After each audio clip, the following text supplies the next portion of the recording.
નમસ્કાર, આપ જોઈ રહ્યા છો સ્પાર્ક ટુડે ન્યૂઝ। તારીખ 5 ડિસેમ્બર 2024ના રોજ આમ આદમી પાર્ટી ગુજરાત દ્વારા માનનીય પ્રધાનમંત્રી શ્રીને બાંગ્લાદેશમાં હિન્દુઓ પર થઈ રહેલા હુમલાઓના મુદ્દે હસ્તક્ષેપ કરીને બાંગ્લાદેશ ઉપર દબાણ લાવીને કડક પગલાં ભરીને બાંગ્લાદેશના હિન્દુઓને તાત્કાલિક સુરક્ષા આપવા બાબતે આવેદનપત્ર આપવામાં આવ્યું, જેમાં કહેવામાં આવ્યું છે કે બાંગ્લાદેશ ઉપર દબાણ લાવવામાં આવે અને કડકમાં કડક પગલાં લઈને બાંગ્લાદેશના હિન્દુ પરિવારો, સાધુ સંતો અને મંદિરોને સુરક્ષા આપવામાં આવે।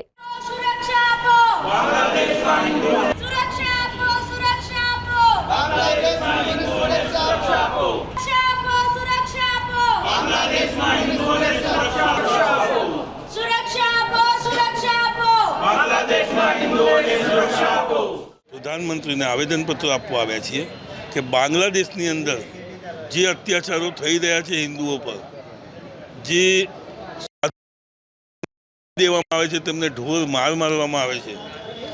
અને ત્યાંની મહિલાઓ પર, હિન્દુ મહિલાઓ પર બળાત્કાર કરવામાં આવે છે,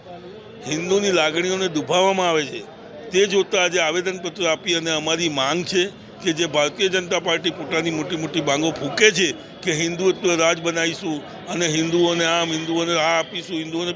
પરંતુ આવું કંઈ છે જ નહીં અને અમારી એવી કોઈ ડિમાન્ડ નથી। અમારી તો એક જ છે કે હિન્દુઓ જે બાંગ્લાદેશની અંદર છે, ત્યાંના સાધુ સંતો છે, તેમને સુરક્ષા મળે અને તેમને ન્યાય મળે, તેમની સાથે કોઈ પણ અનબનાવો ન બને। કારણ કે જ્યારે ઇઝરાયલ અને પેલેસ્ટાઇનમાં આવા બનાવો બનતા હોય ત્યારે અહીંના નેતાઓ મોટી મોટી માંગો તો ફૂંકી લે છે, પરંતુ જ્યારે પોતાના દેશના નાગરિકો સાથે જે અત્યાચારો થઈ રહ્યા છે તેની અંદર કેમ નહીં? તો અમારી એક જ માંગ છે કે ભાઈ એ લોકોને જલ્દીથી જલ્દી સુરક્ષા મળે અને તેમને સહાય આપવામાં આવે।